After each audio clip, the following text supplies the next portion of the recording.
you can see there's an enormous amount of people who are moving into consulting. So, working on specific projects with different organizations, moving into fractional roles where they're almost like a part-time embedded with an organization, but it's not necessarily a full-time role, and it allows them to, the freedom to do whatever they want with the extra time they have, or even advisory roles and things like that. And I think what I see probably happening is when, things go up and down, that's just physics. When things go back up and these organizations want these positions back, they're probably going to be faced with a workforce that is so used to dictating what their terms are, what their hours are, and having the flexibility that they want to create their lives. It's going to really, I think, change the way of work. Hi, everyone. Welcome back to SaaS Half Full, the only show serving B2B SaaS marketers. I'm Lindsey, president of Blast Media, and I will be both your host and your bartender today. Thanks so much for joining me. I'm sitting down with Nirosha Methananda, who is a seasoned SaaS marketer. She has grown several SaaS companies, and like many of you, she currently finds herself in transition. She's on the bench, and guess what? Guys, it's getting to be a pretty crowded bench out there. I thought it was important to sit down with Nirosha. I've known her for several years. She was a former Blast Media client. She has learned a lot during this time in transition while she's looking for her next opportunity. And so just doing some really interesting things to change her mindset and also to position herself and really live her best life in her next role. So we talk through the things that she's doing now, which are very interesting, and advice that she has for those of you that find yourselves in this place in transition. So I call this conversation CMOs in Transition with my friend Nirosha. Nirosha, welcome to SaaS Half Full. Hi, Lindsey. Thank you for having me. I appreciate it. I have my cocktail ready.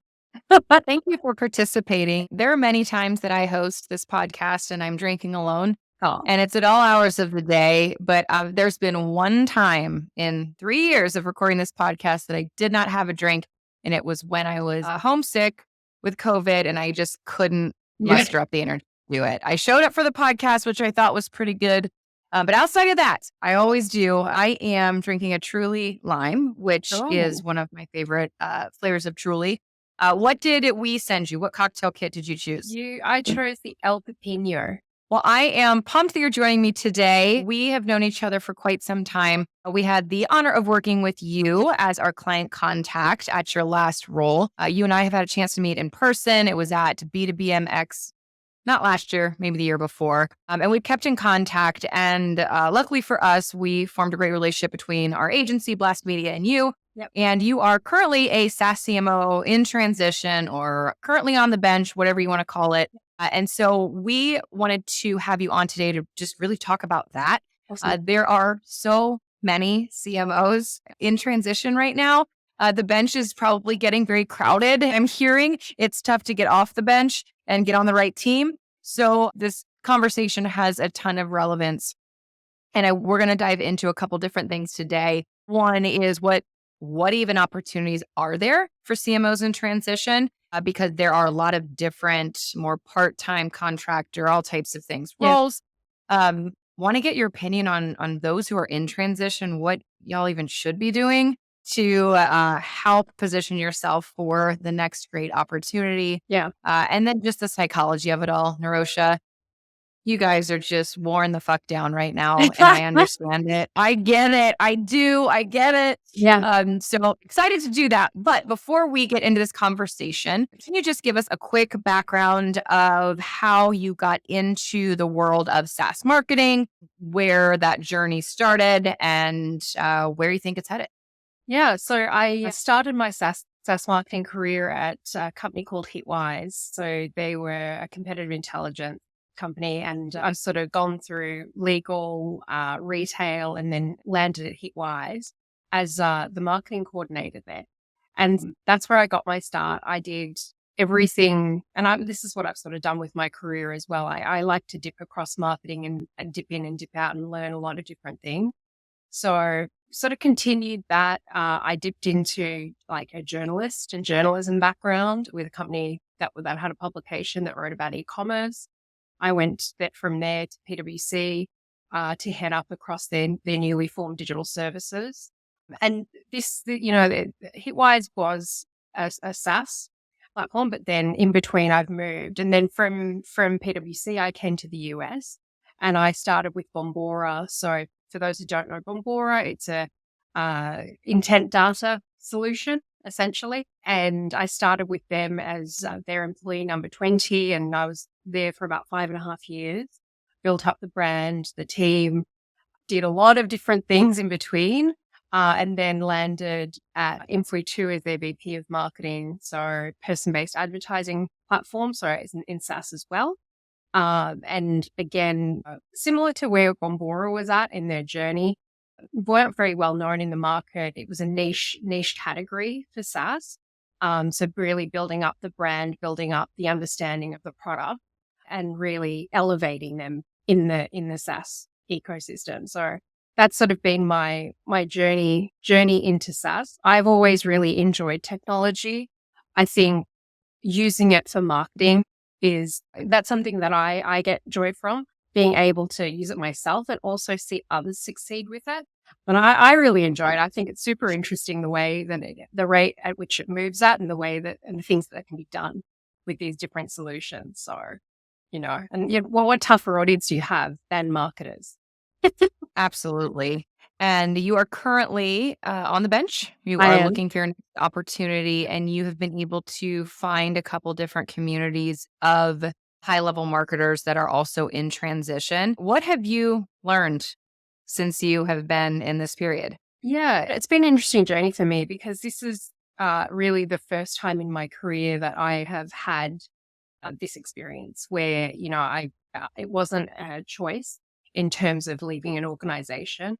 There are economic circumstances and everyone is sort of in that position. So a couple of things that I've sort of been going through, psychologically, it's been a lot dealing with that and going through that understanding and transition and sort of processing. But, a couple of things that I thought to myself, what is it that I need to invest in and what do I need to do? One of them has been learning. So really, and it's something that I think when you're at a certain level, at a VP level, at a CMO level, you don't necessarily have the luxury of learning and deep diving into different things. So that's something that I've really invested in. So I joined Pavilion, which is a community organization. They do a lot of learning. I've done their CRO school, so their Chief Revenue Officer school, which was, I think, from a marketing executive perspective, you should definitely do that. Definitely do that. Mm-hmm. I know my foundational belief is that either the CMO will report into the CRO, and or that role will transition into a CRO role. So from my perspective, I was like, okay, I want to get on the front foot and understand what this role is, what they do, what their responsibilities are, and have a really deep understanding so that when I can take and link it back to my marketing from that perspective. I'm currently doing their Chief Customer Officer course as well. So I'm diving into a lot of learning. I've been doing a lot of experimentation with AI as well. I think everyone's on that train. So those are a couple of the things that I've been doing from a learning perspective. The other thing I did was I engaged an executive coach because, as I mentioned, going through this experience for really the first time in my career, it's a lot to sort of process. And as you know, we've gone through, I think, one thing after another, after another, after another, after another, and it has a psychological impact. And so the reason I opted to work with a executive coach was thought I have this opportunity to really think about and be mindful of what it is that I'm doing and my skills, what I enjoy, what I don't enjoy, and really deep dive into that. And so I work with someone to be able to work through what my work history has been, what things I'm good at, what I'm not great at, and just identifying, almost demystifying a little bit of what I have in my head versus what I've done. Because when you're running so fast, you're like, oh, okay, cool. I've done this now. What's next? I've done this and what's next? It can all seem to be a bit of a jumble. And then when you're faced with something that like hits your ego, which it does, Yeah. right? You're sitting there like, what did I do? What have I done? And so that's something that I did as well. And then finally, the last thing I did was work with you and the team at Blast to be able to work on my personal brand and my PR. That was something I've always been conscious of, probably in the last 3 to 4 years for me. And it's something that I found value in. So I do a lot of writing when time permits. But that's something I've really been getting back to and focusing on. And it's been really liberating. It's been very liberating to write for myself. I don't have to write for anyone else.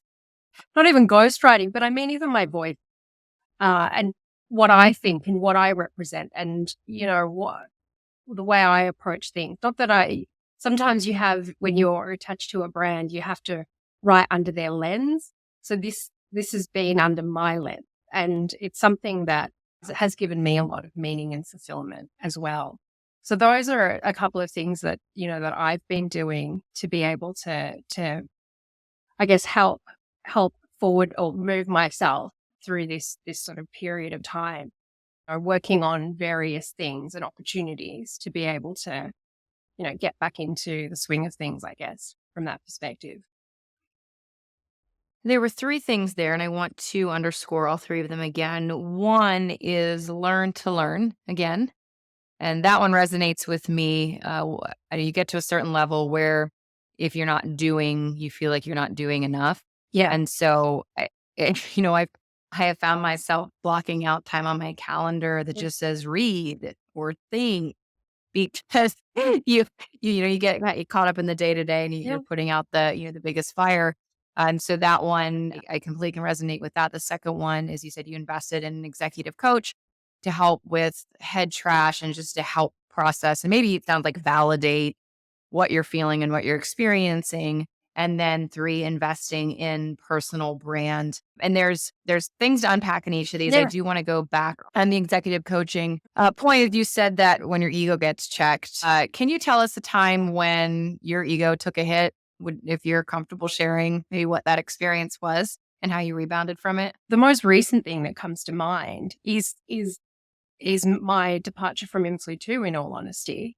From that perspective, I'd been running hard, working hard, building a team, neglecting a lot of myself. And, when you're sort of, you have to go through that process of, being checked, it wasn't necessarily a straight path to the end.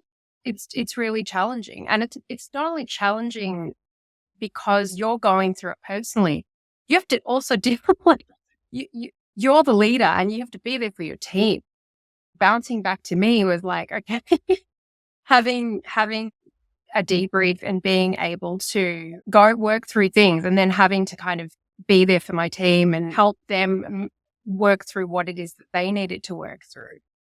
And I think that's what that sort of looked like to me, in a major way. There are other things that don't necessarily, when you go through projects and you have run-ins with people, or you don't see eye to eye necessarily, or whatever it is. And I think one thing is important is to stop and recognize it's your ego as well.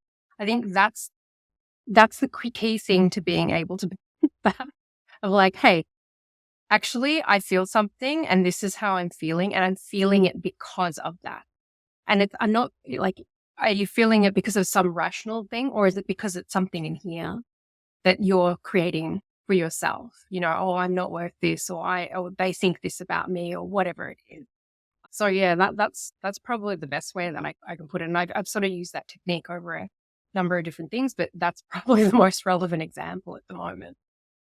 Thank you for sharing that. I appreciate it. And then there has been a just astronomical rise in fractional CMO work, but also what's out there is advising, consulting. Talk through what you're seeing out there, and just in terms of hiring trends, and even an appetite for VPs of marketing or CMOs to even take full-time roles again. What are you seeing? Yeah, I mean, I think what I'm seeing is there are still roles being advertised. That's no doubt.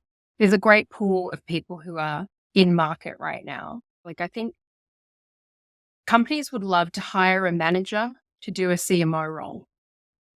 I think that's very much the trend at the moment across the board, what I've seen. Like, I'll look at job description and they will have massive, massive responsibilities for the level at which they're advertised at, or for the pay at which they're advertised at. So there's that. There's, from a company perspective, I think that's sort of what's happening. And it makes sense, right? Because if you're in a tough position financially, you still need the experience. You still need the expertise and the subject matter expertise, especially, to like move forward with. But you have to kind of thinking about, okay, can we look at that next level down and someone who's looking to move up, which is great. But sometimes it's also about the experience that you need. On the other side of it, you've got all these people, as you mentioned, that are on the bench. And I think, we're going to see the rise of the consultant, the rise of the fractional role. I think it's really interesting because I've looked at stuff and, in previous roles, the way of working and how technology will impact our way of working and the way we communicate with one another. I think this is a tipping point for our way of working and this, like, the psychology of how we think about work. Because if you think about like COVID and the impact it had on us on challenging our mortality, we kind of don't think that you're not sitting here thinking, I'm going to die one day. It's not really something that is in the forefront of your mind. So when your mortality starts to be presented to you, start to question, okay, what is it I'm doing? Am I fulfilled? Is this what I want to be doing? Is it giving me what I want? Do I have enough time to spend on the things I need to do for myself, et cetera, et cetera? So there's that one thing. But then, you look at like what's been happening, especially in tech at the minute with all the layoffs and things like that. You have so many people who have been in roles, some for, I don't know, 15, 20 years with an organization. And then like that, they're gone. So, I think they're starting to realize the value, and all these companies sort of purport to be, our people are our asset and so on and so forth. But when you treat people like that, it's clear they're not your asset, one, and especially in the way that you do it. And then two, it also makes them sort of think about, okay, what is it that I want? And what is it the lifestyle that I want? And you can see there's an enormous amount of people who are moving into consulting. So, working on specific projects with different organizations, moving into fractional roles where they're like almost like a part-time embedded with an organization, but it's not necessarily a full-time role, and it allows them to, the freedom to do whatever they want with the extra time they have, or even advisory roles and things like that. And I think what I see probably happening is when, things go up and down, that's just physics. When things go back up and these organizations want these positions back, they're probably going to be faced with a workforce that is so used to like dictating what their terms are, what their hours are, and having the flexibility that they want to create their lives. It's going to really, I think, change the way of work. I'm really curious to see what it looks like, but I think that's where I sort of see it heading. What are you seeing? What are your thoughts? Yeah, it's been tough out there. I mean, really, my heart goes out to SaaS founders and SaaS marketers. We all, fought through the craziness of COVID, and then it was this honeymoon period of just, sky high valuations and money pouring in, rapid hiring, and right, and then slam the recession, and then slam, they have the whole SVB debacle, and it's like, I can't trust my employer, I can't even trust my bank. Who can I trust? I just got laid off after 15 years. Yeah, there is this massive distrust brewing, and it's not through any one entity or person or organization's fault, but that is my general sense. And along what you had said, there may come a time where there is a stronger appetite for a full-time high-level CMO role. And it's like, well, where were you when I needed you? Yeah. And so now here are my terms and here's how I'm going to work. And it'll be interesting to see what happens. I mean, the CMO role continues to be one of the absolute hardest roles in the C-suite, hands down, which is why the tenure continues to be shorter and shorter. Yep. Um, when it comes to sort of prepping for your next role, you mentioned things that you had done personally. Mm. I have seen through various social media outlets talking, those who have been looking to get jobs, and that it's even the interview process is becoming tougher, and they're a bit stuck on like, I don't know how else to present myself or in a different way than I have been doing. Like, I am stuck. Right. They're saying I don't have, not strategic enough, or haven't shown enough of a go to market effectiveness or whatever the case is. They're like, I've done all the things. I don't know how else to position myself. It's like building a I don't know, an online portfolio still a thing. Like, what else can marketers in transition be doing as they are looking for that next role to help show themselves in like this more strategic lens? Two things come to mind for me. One is community and networking. That's always, always, always very important. That's one thing I learned here coming to the US, that you can be the most brilliant marketer or professional, whatever you do. If you don't have a network, you don't know people, it's not going to take you very far, in all honesty. The other part of it is, as we touched on, is building a personal brand. Typically, if you take it from a CMO perspective, that is part and parcel of your role from a company perspective, right? Especially for me, being in ad tech, martech, and with the target audience audiences that I've had, it's been about being able to form those networks, those relationships, and really understand and articulate and be that public voice because of the role I hold in the company. But I think it equally is important to be able to, like, you're not always going to be with that company. So I've always been quite protective of my personal brand. It's something that kind of was highlighted to me when I worked at PwC in Australia. So, if you think about that scenario, you can be a consultant. So they have different tiers, but you can be a consultant and there's like, I don't know, 100, 200 other consultants at the same level. So how do they differentiate themselves, right? Because you have to be able to align to different people. You have to be able to know your skills so that you can get pulled into proposals, you can get pulled into engagement. And personal brand is one of the things that was really highlighted to me as being really important. And so what do you stand for? What do you do? What do you know? So really having that understanding, and that's something that I kind of took away and I've always been mindful of. So whatever marketing leadership role I've had, I will always tune back into where it sits for me. I don't just go and push out all of the content. Not that I don't support the company or the team that I work with. I do. But at the same time, I check it against what works for me. And I've always made that delineation, especially when it comes to social media, very clear.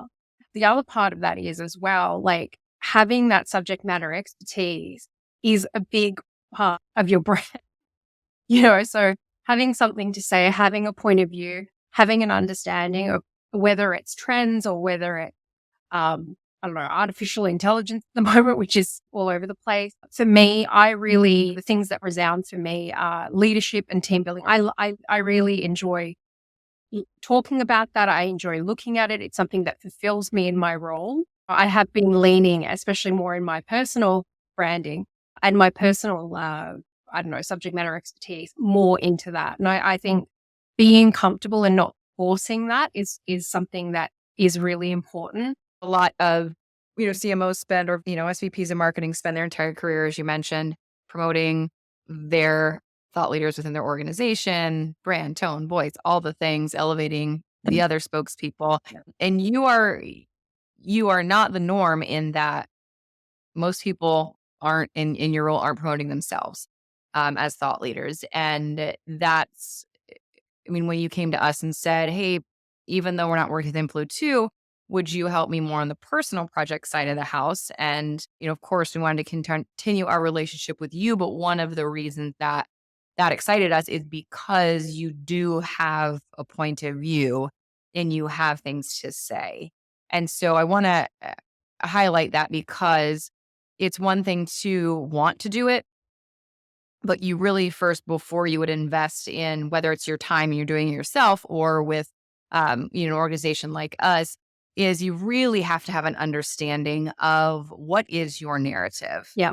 What are you going to stand on? And what are the, 2 or maybe 3 things you are passionate about that you can speak authentically about, that you're going to proactively chase? Because if you don't know those 2 or 3 things, then it really isn't worth the time and or investment, because then you're just making more noise. So we knew, having worked with you before, I mean, we knew that you already had a personal brand built, but that you also had a lot to say. And you have a lot more to say now that you are on your own and currently on the bench. It's like, wow, she is really out of her shell. Love it.